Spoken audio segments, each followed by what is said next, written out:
Syndicate হটাও, football বাঁচাও, মিতুলকে বসিয়ে জিকোকে খেলাও, কাবরেরাকে বিদায় দিয়ে নতুন কোচকে দায়িত্ব দাও। ভক্তদের এই দাবিগুলো মোটেও নতুন নয়, তবে বাফুফে যেন ভক্তদের এই দাবিগুলোকে স্রেফ পাগলের প্রলাপ হিসেবেই এক কানে নিয়ে অন্য কান থেকে বের করে দিচ্ছে। অথচ কোচ, গোলকিপার আর ডিফেন্স বদলালেই হামজা সমিত্রা বদলে দিতে পারেন দলটাকে। আরো শুনুন প্রতিবেদনে। একজন গোলকিপার নিয়মিত জাতীয় দলের গোলকিপিং এর দায়িত্ব পালন করছেন, অথচ এক্সট্রা অর্ডিনারি কোনো সেভই দিচ্ছেন না।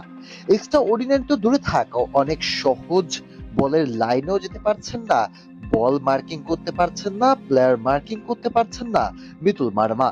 তবুও জাতীয় দলের সেরা গোলকিপার তিনি কোচ ক্যাবরেরার প্রথম পছন্দ।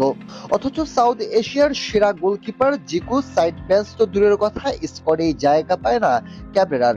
সর্বশেষ বসুন্ধরা কিংসের হয়ে খুব একটা যে মন্দ করেছেন জিকো, সেটিও কিন্তু বলা যায় না। তবুও ক্যাবরেরার ভালো লাগে সাদউদ্দিন কিংবা এই মিতুল মারওয়াদের। সাদউদ্দিন গত ম্যাচে দৃষ্টিকটু খেলেছেন, এই ম্যাচেও দলের গোল হজমের অন্যতম কারণ সাদউদ্দিনের বাজে মার্কিং। সেক্ষেত্রে সেই সাদউদ্দিনকেই আবারও খেলালেন ক্যাবরেরা। শুধু কি তাই, সোহেল রানা, যাকে খুঁজেই পাওয়া যায় না ম্যাচে, সেই সোহেল রানাকেও নিয়মিত টাইম দিতে যাচ্ছেন কোচ ক্যাবরেরা। খেলার বাকি আছে 5 মিনিট, দল এগিয়ে 2-1 গোলে। সেখানেই কিনা আবারও যখন মাত্র 1.5 মিনিট বাকি, তখনই গোল হজম করে বসলেন কোচ ক্যাবরেরা।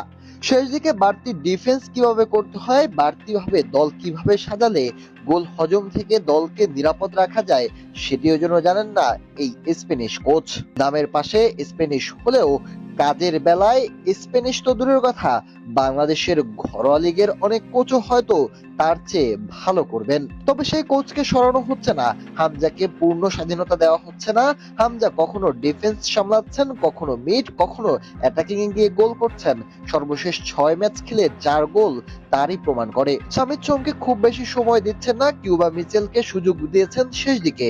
সবকিছু মিলে বেশ ভালোভাবেই দলকে ভোগাচ্ছেন ক্যাবরেরা এবং মিতুল মারমারা। তাই বাংলাদেশ যদি ঘুরে দাঁড়াতে চায়, যদি সাউথ এশিয়ার শীর্ষ দল হিসাবে নিজেদের প্রতিষ্ঠিত করতে চায়, তাহলে কোচ পরিবর্তন করতে হবে আর হামজাকে আরো স্বাধীনতা দিতে হবে। সমিত সোম, কিউবা মিচেলদের যথাযথ ব্যবহার, সাদউদ্দিন, মিতুল মারমাদের আরো পরিপক্ক করার জন্য দলের বাহিরে রাখতে হবে